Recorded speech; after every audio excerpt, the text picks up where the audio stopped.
વડોદરામાં આજથી ભાજપના ચૂંટણી પ્રચારના શ્રી ગણેશ ડેપ્યુટી સીએમ હર્ષ સંઘવીની અધ્યક્ષતામાં જનસેવા સંકલ્પ કાર્યક્રમ યોજાયો। ભાજપના આગેવાનો સહિત તમામ ઉમેદવારો જોડાયા। પ્રદેશ સંગઠન મહામંત્રી શ્રી રત્નાકરજી પણ જોડાયા। પક્ષના તમામ ઉમેદવારોએ જનસેવા માટે સંકલ્પ લીધો।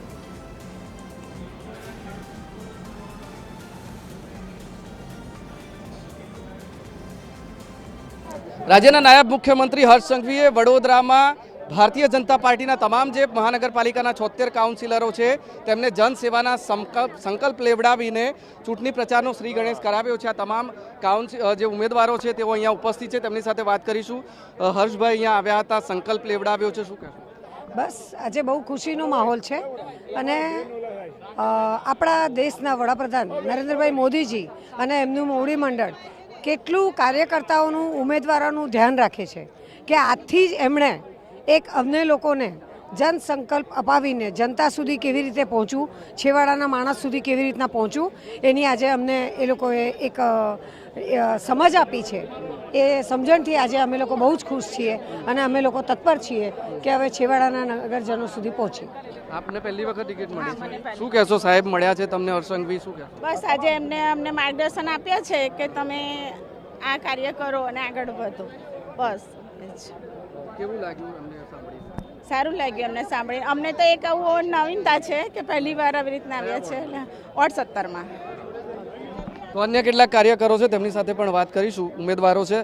આપ હર્ષ સંઘવીએ સંકલ્પ લેવડાવ્યા છે, તમને મળ્યા છે, કેટલું એમનું જે માર્ગદર્શન મળશે એ પ્રચારમાં કેવી રીતે કામ લાગશે? બિલકુલ, પહેલાં તો અમારા ભારતીય જનતા પાર્ટીના શીર્ષ નેતૃત્વનો ખૂબ ખૂબ આભાર માનવા માગું છું કે જેઓએ ફરી વખત મારી પર વિશ્વાસ મૂકીને મને બીજી વખત ઉમેદવારી કરવાની તક આપી છે।